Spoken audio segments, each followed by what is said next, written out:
Yes, we got people upstairs. Say hi to people in the balcony upstairs. Hey, y'all. Hey, y'all. Got to early this time. You can just sit down front. I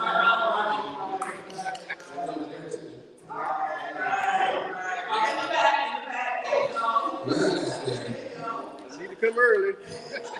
There you go. Keep going in front of the camera like we ain't live. 13 years. 12.5. Gotta get it right. Is that right? My production director ain't paying attention to us. That's probably why we were late. We were late to the show. And it's starting time. We rehearsed twice. And we rehearsed with you with the broken legs. Not broken legs. It's a little injury. It's not broken. It's a little pain. What happened? What did Harry do? Well, we were investing in a house for our kids coming in town, so we had trees cut, remodeling the bathroom, just all kind of housework around the house, all kind of stuff. I knew you were going to tell me that, so I called Harry. Harry told me y'all were testing out the chandelier. That's all she said, though. I can't get anything else after she said we were testing out the chandelier. And then the phone, you know how the phone, it's like we're riding the AT&T box. All I heard was testing out the chandelier, and then she went. That's all I know. It's funny you mention that, because last night we watched the movie Roses. Wait. PG, we got the movie Roses, we watched it last night. It's a remake of War of the Roses. With Michael Douglas and Kathleen Turner. You guys seen the movie before? I'm 25. It's a married couple, and they PG. Okay, it's a married couple, and they fall in love and get married, and then they go through some tough times and break up. And pretty much the finale of it was that they got in a really big fight, and chandelier was involved. But it shows the whole love story about being in love, and then when you break up, how you still love each other, but you hate each other too.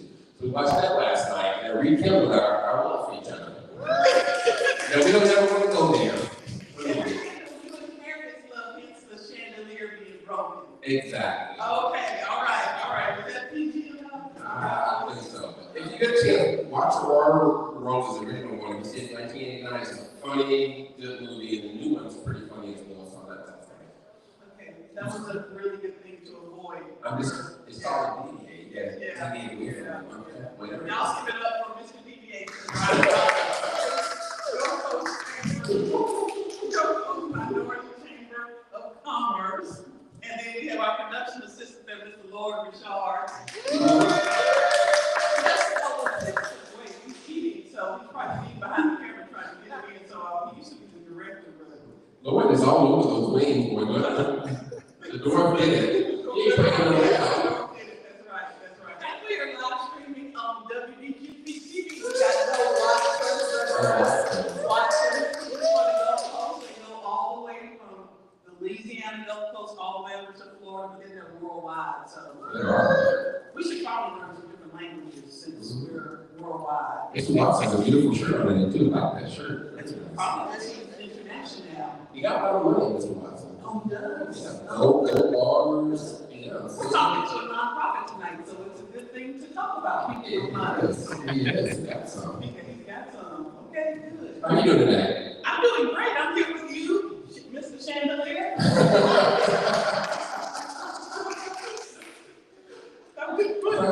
That's like nice colors. You were doing the dandies. How'd that go? I attended the dandies. We want to congratulate thank you for bringing it up, the African American Heritage Society's 35th anniversary. Y'all know the African American Heritage Society? They celebrated 35 years, and their director, Cheryl Howard, and Mamie with Hickson just wrote and directed a fabulous show. The dandies, 35 men from the community, professional, business, retirees, civil servants, private entrepreneurs, just showed up and showed out for a really good cause. Yeah, it was so much fun. Leroy Williams saying what I need to know. He could, his shoes look better than mine. This is all I'm gonna say. I thought it was outstanding. Yes. the jeans. Yeah. Yes. He had the platform shoes. I think they were 6 inches, maybe 6 feet platform shoes. They were fantastic. 6 feet? Yeah. Oh my God. Oh,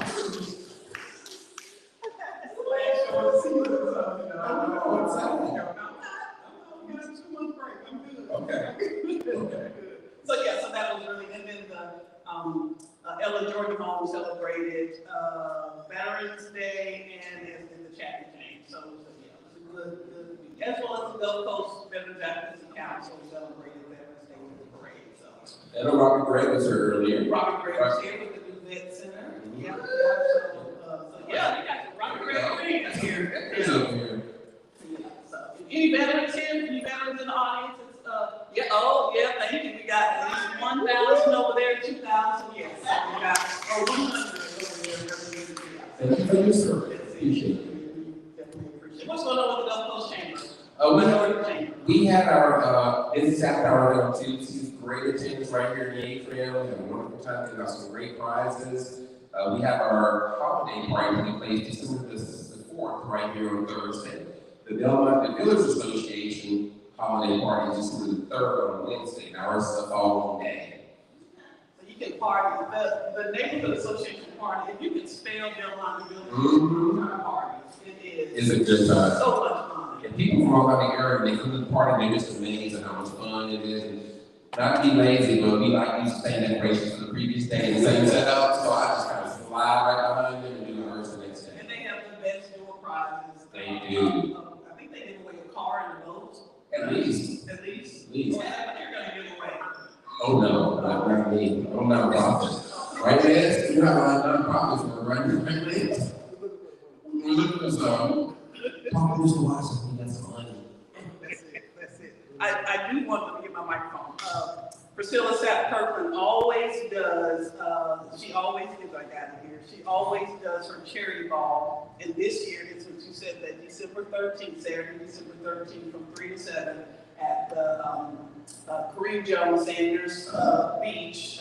And so it is 20 years of ministry. And so she does it. They raise money and then they give away toys and things out at the Marie Young Community Center out of Wedgwood. It is a fantastic thing. So we'll post that, all the ticket information, but that's Saturday, December 13th. I wanted to make sure to mention that. You'll be the grand opening for her new shop. She opened. It's a beautiful facility. You would go in there and you feel like health and beauty-wise and all the things for you. You can self-serve, make your own things for your facials and for makeup. It's beautiful. It's a great venue. It's a wonderful job.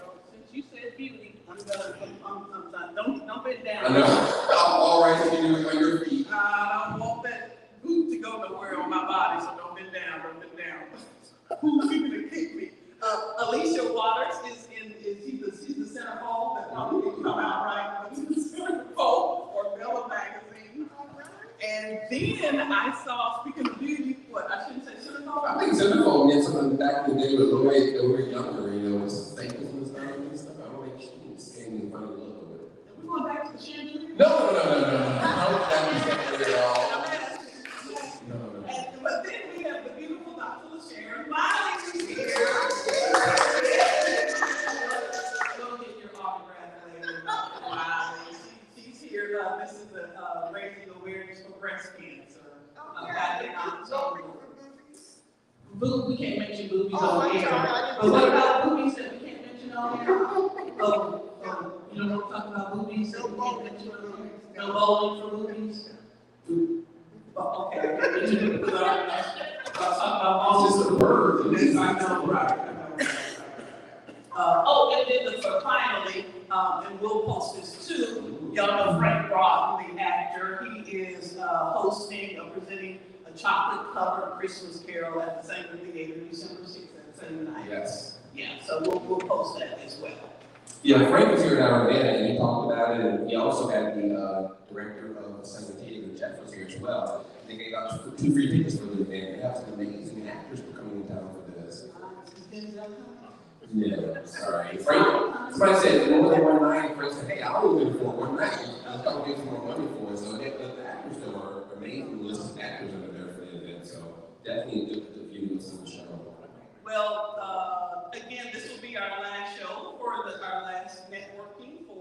the year. And so you were talking about the different holiday traditions as we close out. So you want to tell us about some of your holiday things, the reason you do some things on Christmas you were telling us about? Go ahead. Well, I think this up. Go ahead, Tom. Go ahead. Me and others around me were talking about this, Rob, that traditions take place on New Year's Day, where on New Year's Day we have that tradition is to have a male walk through the door of the first month of your house, and bring good luck and prosperity, eating collard greens or cabbage, which brings you money for the next coming year. See, Robin's never heard of this before. She's shocked. Arkansas, we never heard of all the things of black eyed peas. We got burnt corn laughing behind the camera. Burnt corn. And putting a dime or penny on your black eyed peas is another thing that takes place. Not washing any clothes on New Year's Day because you'll wash someone out of your life.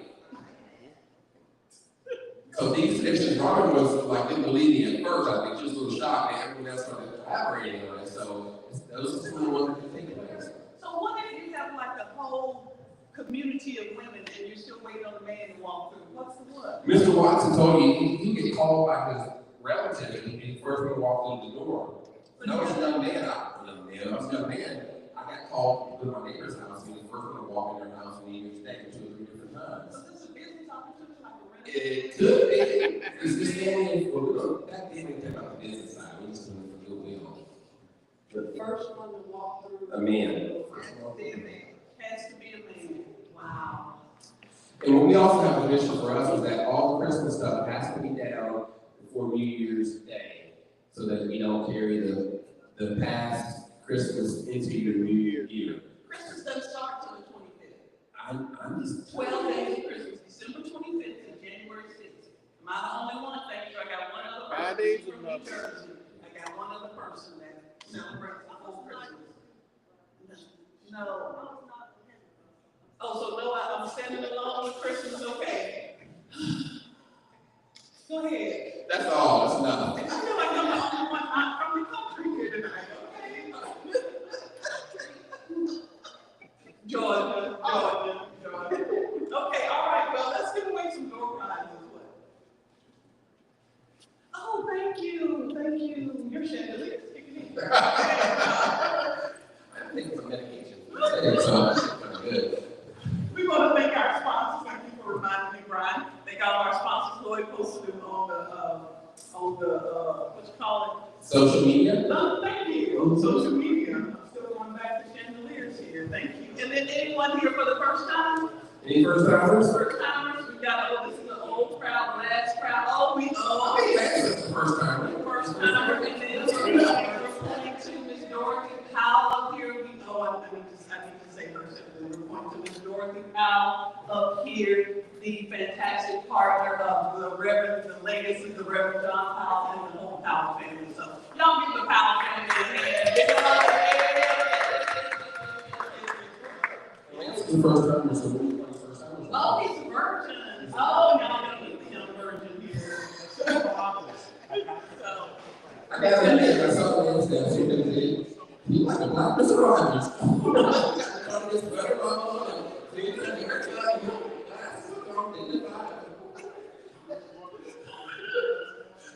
All right, shut up the year. That's what's new more. I'm glad we don't worry about the FBI. Remember, you got shut down. You have that kind of money to tell that again, bro. It's just, All right, so we're gonna keep talking. sponsors, virgins, events. I think we're chandeliers. I think we know. What's coming up for you? So there are going to be a couple of things, holidays. So they're going to, I think, the angel tree, the Christmas angel tree, toys for tots, communities carrying that Christmas. Yes. Our good friends, Sue Strong's fantabulous project, which we talked about, Priscilla at Kirkland. And so a lot of these things Representative Tisdale does, the seniors for Christmas for senior citizens. And the Elks is having Thanksgiving. So if you are a senior citizen, and want to enjoy Thanksgiving, they're serving free Thanksgiving dinner at the Elks. I would say anyone that's proud over 60 at least in this crowd. That's many people here. We do, but something pretty close. Sunshine from Black TV is also having a Thanksgiving giveaway next Tuesday as well too. So there's lots of good ones in the community, and our community really needs it. You hear about food drives starting at 8 o'clock in the morning, people coming there at 4:30 at night in their car to sit there overnight and get food. There's a real problem we have to take care of people that are going to be missing out this year. But I just, a lot of kudos as we're talking about community-based organizations really stepped up to the plate and filled the gap where the public, what we normally see government services and things like that. So kudos to, let's give them a hand, they really did step up. We really appreciate that. All right, we're good, okay. I could hold you. So hold on to your draw, so we'll make sure that it's, he's gonna be here in a second. You can get two out. We got a bag from CCON and a bag from IMS Expert. So the first lucky winner is Vernon. Vernon Watson, come on, man.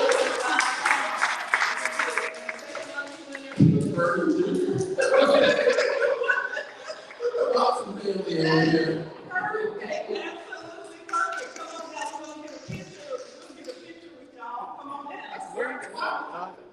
You can name me. You gonna accept for both of them? Yeah, you He's got it. gonna accept, accepting on behalf of the Vernon Watson. My mama. You want, this is like the bag. This is yes, you get two, so there's some goodies in there, cups and pins and all. Let's get a picture here. You can hold up the two bags for, you stand in the middle. Okay, good. The burnt corn is represented. And the only thing that found everyone, we got some charities.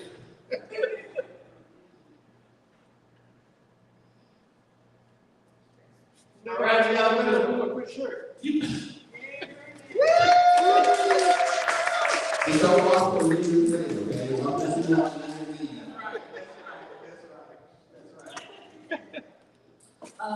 Yeah, we'll do the, we got a $250 gift card at the end of the courtesy of the Gulf Coast Minority Chamber of Commerce. Like that. I think there's an extra zero there on that.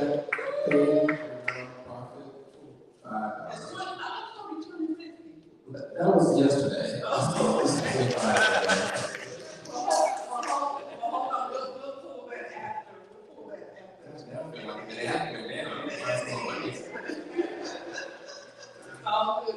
saw our esteemed ECUA board member, Mr. Larry Williams, come in. All the time, Larry's all over the place. He's everywhere. You turn your head, Larry's there, people helping out.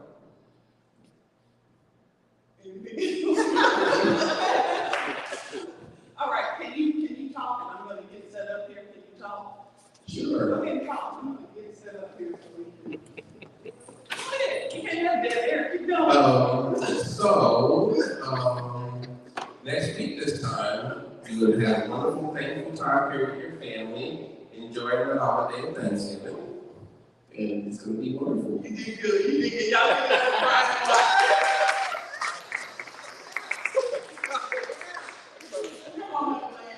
Please, Lance, please come up. This is like, what kind of dog and pony show is this? No. This was a professional. Stuff is this? No, this was a professional association. And here, what is this? You're welcome. I hope you said that at the end of this conversation. He said, thank you for this opportunity.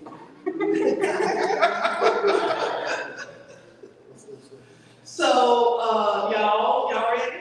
Yeah. This is when we hold up the thing. Welcome to the Pensacola Network show.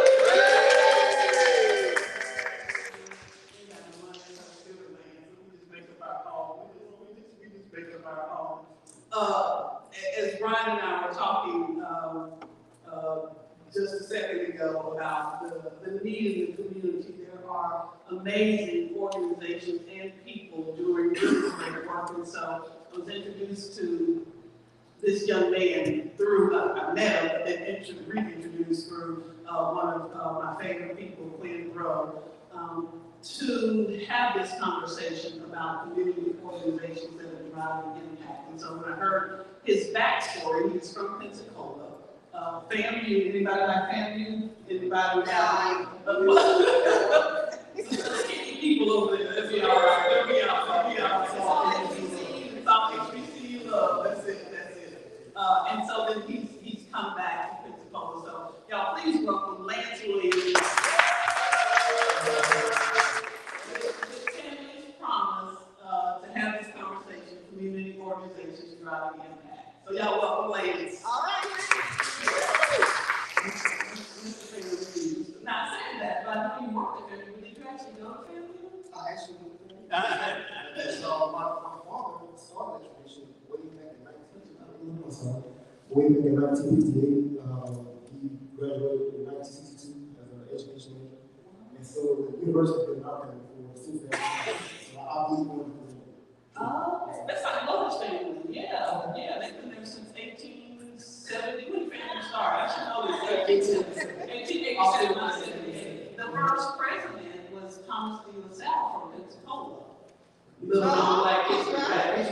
Yeah. He was originally from Sierra Leone, but he was an attorney that had his law practice here with the with the gentleman named John Thompson, another African American attorney, and then he was tapped to become president. So first president in 1887. I always get those two things. I always get 1878.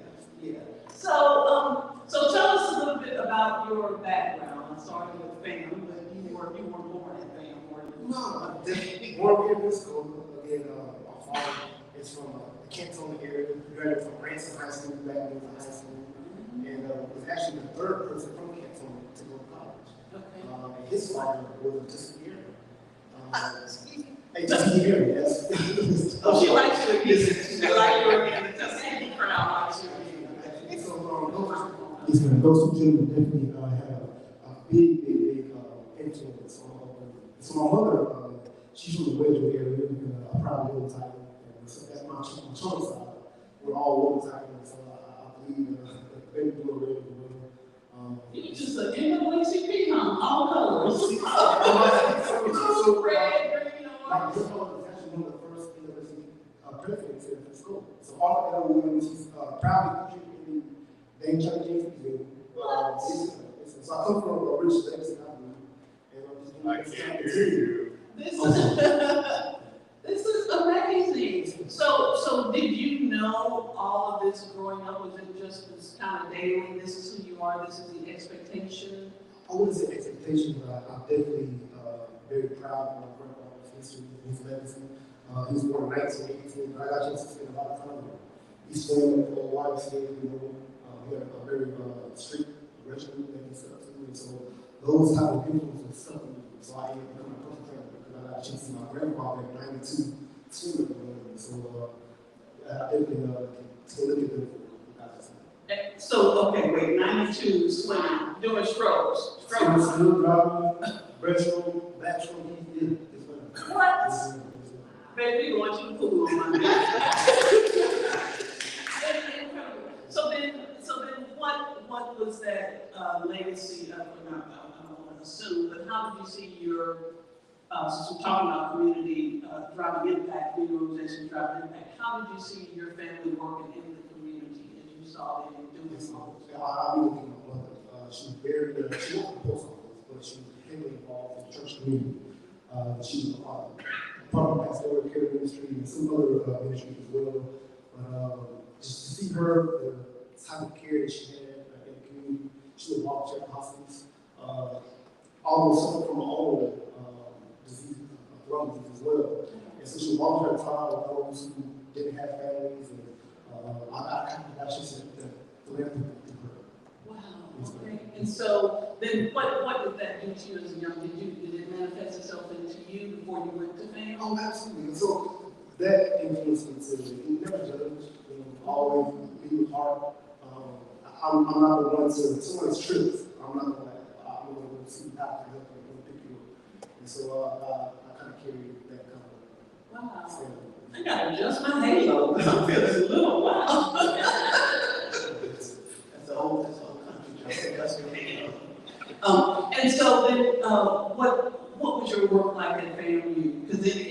working there. So what was your So school program, I was a work student for the TRIO program. So fast and forward. explain what TRIO is. TRIO is it's our program. They have different branches. And under this umbrella, I initially worked for the talent search. And so we now read coach in K through 5. And that's for undergrad. So fast forward to 2020, I made a pivot and went back to Tallahassee to finish my master's degree. And I was working for TRIO. But this time I work for the Educational Opportunity Center. And there we help adults who need to complete their GEDs or want to get back in school and get trade or post-secondary degree. We help them with the financial aid process, the admissions process, and help them with financial literacy and work with them. Okay, please don't take this the wrong way, but what did you do for fun in college? I had a lot of fun.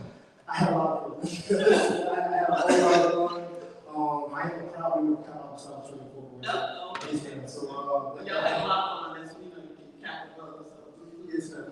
Even before that, I got a chance to really, again, have a father who was there before, my older brother, older sister, they all been there, so I kind of knew what to expect. So, yeah, I had a good time. But you still had told us what kind of fun, though. We waited, part of mine won't know. We'll keep it PG. I just let you part a lot. We just had a lot of time, some road trips and big so I was part of the road board, road escort for the senior team. So I got a chance to be a representative for my university. So I traveled to the state with our president to go to the type of events. Great experience. Then of course, being on the yard, trying to remember to get a chance to lead your organization with your student body. So with all of that, with your family legacy, with your education legacy, with family legacy, when did it kind of click to you that you wanted to professionalize all of this? I would have to say it was mentors in college, Dr. Lewis Wood, Dr. Carl Whitman, Mr. Ernest Jerome Lane, Mr. Keith Bowers, Mr. Daryl Jones. It was some individuals who I saw some video, and I got a chance to ride around town, go to the city commissioners, county commissioners, shake hands with mayors, commissioners. This is my first exposure to this. I didn't know about it as a young adolescent growing up here. And so we generally allowed me to tag along to a lot of these different events. And I got just to work see the whole world, see the city engagement in that second place. And that's what truly inspired me. Okay, I have the historical family legacy, but now I get a chance to see for myself coming up the door. I think this is the top path.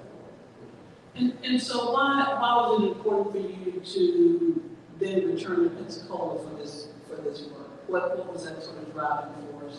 Well, I went back to family projects, and so that was my main factor to get back to family and having a background in economic development. I was mostly pursuing my previous experiences, and but I think I mentioned in 2020 I took a pivot and went back to Tallahassee. When I went back, I didn't have those I had as undergrad. And believe it or not, I started in a transitional housing shelter too. And I was staying with people from re-entry and people who were their next step was probably hospice. It was a. You were staying there. I was staying there. It was because you needed to, not because you needed any of the. I had to go. I had a car. I was taking the bus everywhere. And while you were in grad school. I was in Melbourne 2 jobs full time. I'll work from 8 a.m. to 5 a.m. to 10 a.m. to 6 a.m. Warehouse job, and in the middle of the work. And that was until a mentor said, hey, I got a job for you at the top of 2021. So in February, I started back at Tree. So, I was working 8 hours a day really wrong, and then I decided to come back home, and I was trying to pursue that career field, and found the course. And it resonated with me because I've been there, I've had to bounce back. And so I was critical to the resources that are out there. So I was just going off of the straight willpower and network, just trying to shake hands with the youth. But now I'm critical to the resources that are out there. And so I'm able to help people, connect people with those resources that I'm critical to. And because you were then one of these people who needed some assistance, who needed the resources during your time in the transitional housing. So let's talk about Family Promise and what that can offer in the community, and then what is that impact that it makes that y'all are striving to make in the community? Yes, sir. So Family Promise is a nonprofit that's dedicated to family experiencing homelessness, specifically families and children. That's what kind of separates us from other homeless service providers, is that we specifically focus on a family unit. Typically, when a family goes into a shelter, depending on the age of the child, let's say you have your single mother, you have a 13-year-old son, he may have to be separated from the family unit because some shelters don't allow opposite sex to go to a certain age. And so it's our duty at Family Promise to keep families together against the hardship. We try to mitigate those issues. Is this finding them houses, or is there a transitional place that they can go to get these services? Is that what you're after? So the initial model, this formation started over 35 years ago, and 246 states, and it was started what they call an interfaith hospitality network, and they leveraged the community of the churches. They would galvanize about 13 churches and families, unhoused families, would stay at each church for a week at a time, about 13 weeks. And they provide shelter, they provide clothes, food, transportation, tourism, if needed, workforce development, financial literacy, those things like that. That should not even be a novel idea. No, I mean, it's because generally, so I'm going to put the devil's advocate here. Generally, our religious organizations are empty Monday through Wednesday night, and then Thursday through Saturday night. A lot of unutilized spaces. So Family Promise started leveraging those unutilized those spaces. Wow. So the families can have something. Absolutely. That's what I'm saying. That should not be a novel idea. Like, why? Yeah. We're at church 5 days a week, and then on Saturday as well, on Sunday as well. You back to church? And then pretty much, I grew up in that community. I was every playing choir, usher, I did it all. I didn't do the drums at the time. Your first girlfriend was from the choir? Yeah. When we grew up in the church, that's kind of what we do, right? And so I love that aspect that they were able to optimize the natural community of the church and provide families with those services. Is that still a mechanism that Family Promise uses now with the religious organizations? Great question. We only thrive right now because of the heart that churches have for us. But post-pandemic, we found that model was unsustainable. It's because liabilities. Pastors are seeing that it's a liability to have these random people in your spaces. It's hard to galvanize the volunteerism that you need in order to conduct these savings, these rotational loans. So it's a lot of churches who do want to do their member base are seniors, and they have the time, but they don't have the energy. They don't really have the strength anymore as they want to. So a lot of affiliates are picking from that traditional model, and they're not relying on the churches. They're building their own static shelters. The flagship model right now is the Las Vegas affiliate. They just had a grand opening for what they call an navigation center, and it's a resource hub and transition housing facility all in one place. I believe it's what's called Mutual Could be affiliate. They renovated an old unused fire station. It created the same model, but not a new level.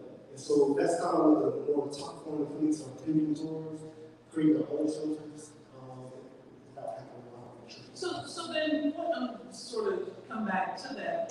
What is the opportunity for these spaces now that they're not using? I mean, why couldn't that? And I hear you saying about I hear you saying about the liability issue, but isn't it why people pay liability insurance and things like that? So is it That's sort of actually a one of the things that people struggle to get now.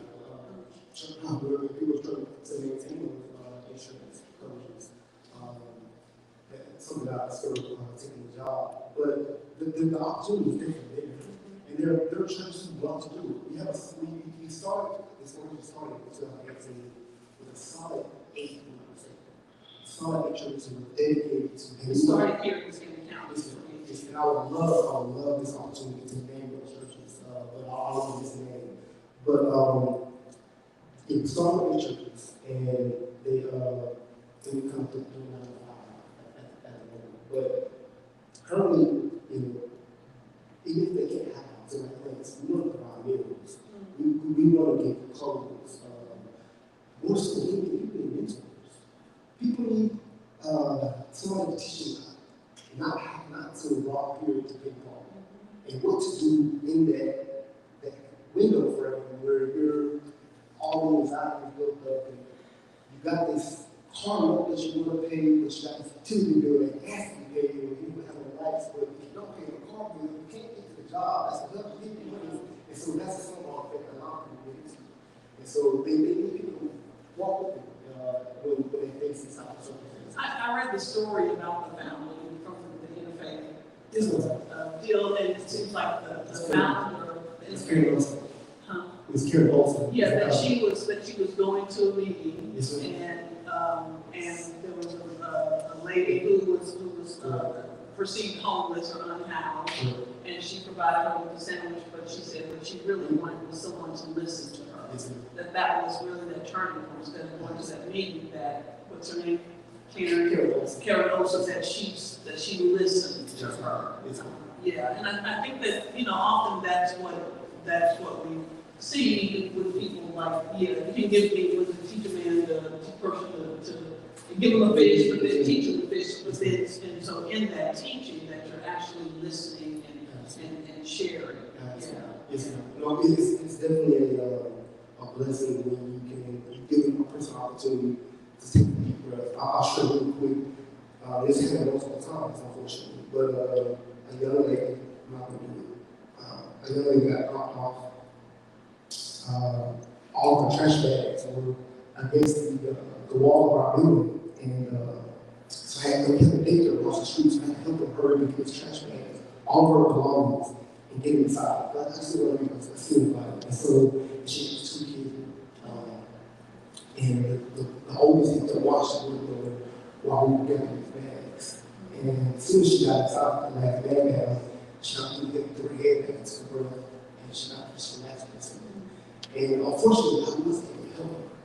But I felt like I still got to win because she got just breathed. She really had a bad day. And so just having an opportunity to just be there for her that moment was everything. And what I hated also was that was this young man was given this 8 years old. And he got out of school without this responsibility. He had to watch the brother and mom figure out how much to do the house. It's not really tough that he was privy to what was going on. And so he couldn't shield his young man from the reality he was experiencing. Yeah. It's like the old term, the latchkey kids. What if you don't have a door?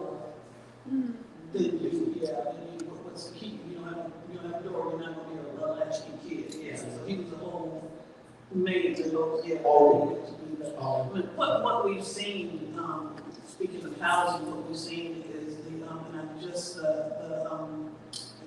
the name escapes me, Troy Watt. What's the name of the organization that unfortunately closed? It's the REAP Center? The REAP Center that we saw, that we saw that close. How does something like that impact your work, and then how does something like that impact the community? Well, I think somebody took over. I don't know. I think Roots took over, and so I'm glad to say we have a great understanding with them. We have 3 reserved rooms at Roots, receiving 4 family promise families. And so thankfully they through the great leadership they have, although they accept a multitude of different individuals, our families have 3 reserved rooms on the other side of the center. So we leverage those partnerships. Pastor Teaser at Christian Center is a proud partner of ours. I don't like to start naming names. I don't want to forget. Well, that's a good name. It's amazing when I see two other amazing women in the building tonight, that whole year too. But yeah, so we're trying to best of leverage those partnerships. So what is going to be the future of not only your organization, but organizations like those, as we're seeing more homelessness, more unhoused, more services being denied or declined, or not even stood up in the first place?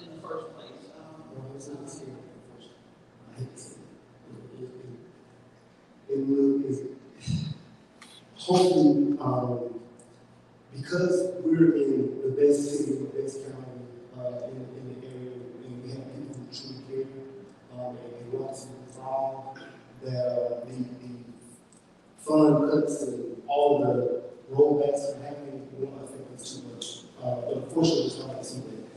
And if I make sure Mr. Travis Tompkins, the Director for Emergency Management, gave me a call about me when we had that freeze, and he said, I don't have a place to house single mothers and children. And I need a place.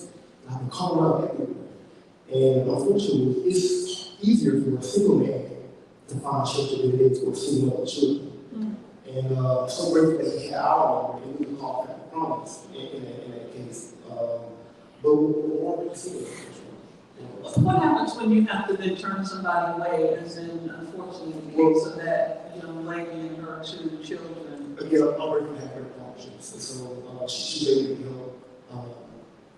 I told you, I was just one case. I had many that had the same way. I was able to help her, and we get about a hotel, and we have a partnership with BGC on how to, and thanks to Pastor Taylor as well, but the young lady gets there, and we feel, and she calls me this morning, she's like, man, I talked to the GM of the hotel, and he offered me a job, and I need to stay rent free. Wow. It's amazing, right? So we do have cases where we're able to step in and mend the gap, but unfortunately, some people, and for various reasons, people kind of fall through the cracks. So our Family Promise is very much a program, very much you have to participate in order for this to work. And so we ask for financial statements. We want to know, where's your money going. We get very intrusive with all of that because we want to make sure that you don't repeat this cycle. So then how can the community help? So we always say November is our Give Back Month. And so what does that look like for someone to give to you, to give back to you? What does that need to look like? I'm not the one to ask for funds, but on behalf of those that I serve, I'll probably say we have to generate the income in order to support the program, support the individuals who are facing hardships. But outside of that, we need clothes, we need diapers, we need wipes, we need formula, we need baby carriages and strollers, clothes, food. You go get some diapers tomorrow. What you say? You go get some diapers tomorrow. I'm not pointing to my husband because he had diapers. I'm pointing to my husband because he brought home some diapers. It's a whole other story. That ain't what it sounds like, what I'm trying to make it sound like. But yes, we got diapers. I know it's never enough for diapers. But we need it all. So it can't be monitored. It's not. Maybe you can take a mentee and take it under your knee and show them how to navigate this world, or how to make a hard time. You can't that experience. Is that something that, since you mentioned the CAP, is that the social and service sororities and fraternities, civic organizations that they can rally around to do, try to help you out here? Absolutely. I mean, that's what it's all about. It's uplifting our community. So I have a gentleman on my staff who's a member of 5 minutes living. Of course, so we're doing our best to galvanize these communities. I reached out to the whole department in APHC, so they're aware of us, they're aware of our calls, and everyone's on board. So we're galvanizing the community. It's happening. It's just that's that piece. So I learned back on Starbucks with nonprofit some years ago that the 3 things were time, talent, and treasure. So your money, your person, yeah. And sometimes those things that you're saying, the diapers and the wipes, can be more than it's not daily. Yeah, absolutely. So what would you leave then with the audience, with our listening audience, Facebook Live, here in person? What would you leave with people that would mean the most to you with your legacy? And then what would you say to them that would mean the most for Family Promise? Take a moment and reflect.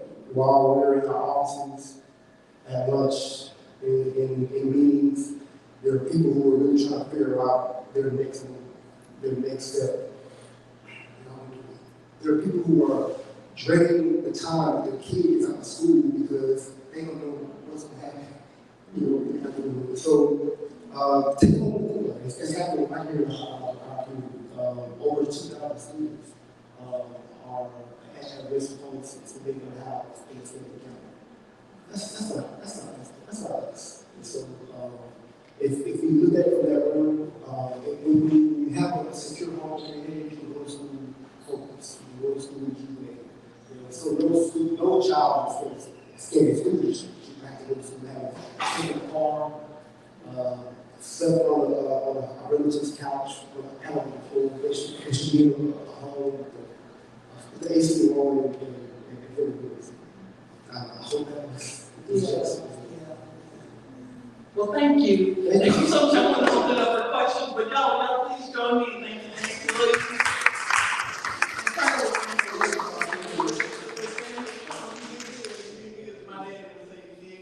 Thank you. You can all open it up for questions too to make sure that we have. Julie? Lance, where is your offices located? If people want to drop things off at your office, like, where's your office? It's a great question. We keep our she asked where the office is located, and we actually try to keep our location private so that families feel secure, they don't feel exposed in any way. But I can share that with you. Our mailing address is 901 East Gadsden Street. That's the Gadsden Street Methodist Church right there. Right by Jack in who I met. That's correct. And so we take our donations from there. And after this, I can show you our private location. And then a website too. So www.fpesc, as in Frank, E as in Paul, E as in Echo, S as in Sam, and C as in cat.org. So it's initials for Family Promises. Yes, .org. .org. Thank you for that. Yes, ma'am. www.fpesc.org.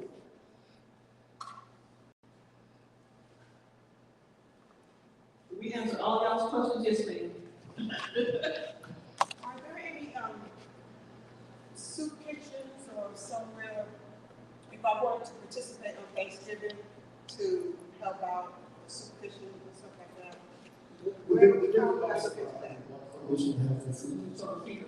She asked about soup kitchens, if you want to donate some food. No, I want to serve.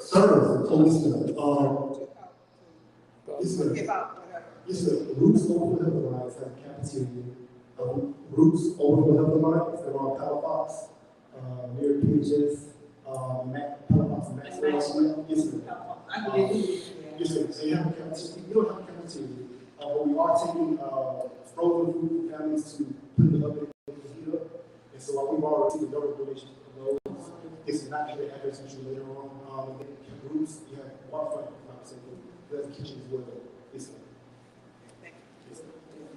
And we can list those as well online. Yes, ma'am. What's the name of the organization again? Waterfront Rescue, and then Roots Overflow Health Alliance. Yes, sir. He's Family Promise. Did you make a flyer? You got to walk on a flyer so she can put on something? Absolutely. Just so that, if we wanted to, want to really send something, then we got either a website or a phone number, and then they come and take it to our church and see if some other church can do it. Absolutely. I will definitely do that. Definitely. Well, listen, thank you so much, and I know that especially toward the end of the year, when a lot of companies and organizations are looking for it, as well as people want to give their their time, but they're looking for ways to give them, so certainly want to consider family promise to do that. So y'all please get join me.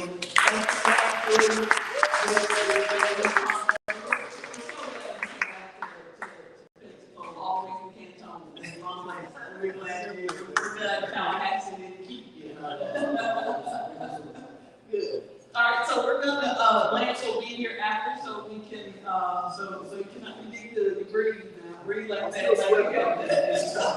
You know that lady do, you breathe. We're gonna give away the 50/50, and then, first we're gonna give away, let's do, which one do you want to do? Let's do the $250 here, since we're talking about. No, it's still every day, please. I went to public school, so sometimes my zeros is off. So let's give away. We'll have Lance. For. Oh, this is 250 and a cup. Bobby?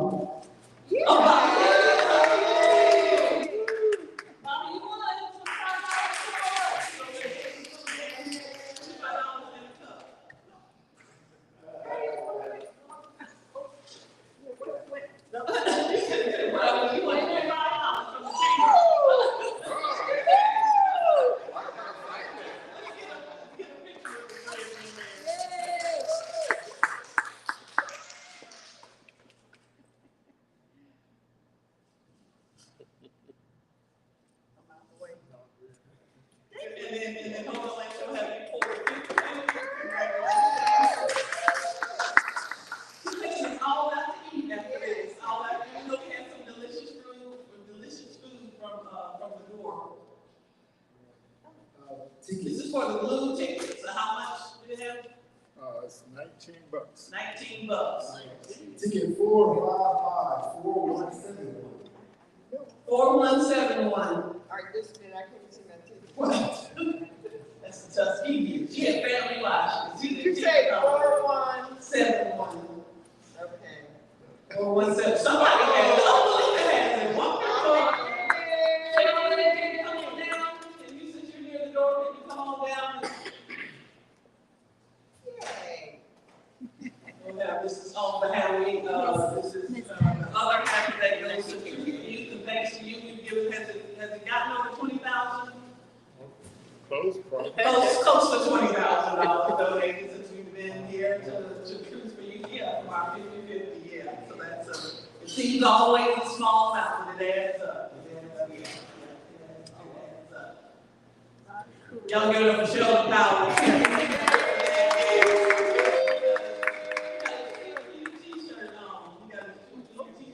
Make sure you check that ticket too.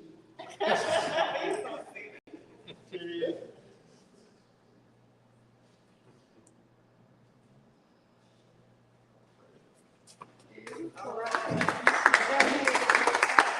Well, listen, thank you. I want to make sure that y'all get an opportunity. Don't go for get an opportunity to go back. Brian White with the Gulf Coast Minority Chamber of Commerce for being the whole year. He's just been a great because the son is shared, you know, because he's yeah. And so December 4th, December 4th, right here, holiday party. And if you want to come on down to the Belmont Village holiday party, December 3rd, December 6th for Philadelphia, December 13th. A lot of things going on December 6th as well. Because he has a better memory than me. And then again, as you think of end of year, just as Bobby asked, consider family promise to give either your time, your talent, or your treasure. We'll connect that. Any final words, Lance? You good? You trying to run away? You can't run away. You're on TV. You can't run away. Listen, however you celebrate this holiday season, whether it's Eid or Ramadan, Hanukkah, Kwanzaa, winter solstice, Christmas, Three Kings Day, however you celebrate, remember it's all love and light. That's what connects us. So remember that's when we're in the church or synagogue and we hug a tree. Remember it's all love and light. So we want you to be safe. We will see you back in January. The And we'll have a whole new format. We're going to go back to a bit more social to kind of draw folks back. We have some different times, so watch out for that. We have some planning to do over these next couple of months just to make sure that, just again, thank y'all for what you have given in the last 12 years since 2013. We've been doing this incredible vision, and so to have people like WPP and the Watsons come on board with us and just, keep us and doing this whole thing has been beautiful. So to all you out there listening, thank you so much. Too bad y'all couldn't eat the food, but it was, thank you to Lisa and the North Thank you to all our sponsors. Thank you, ladies. Thank you for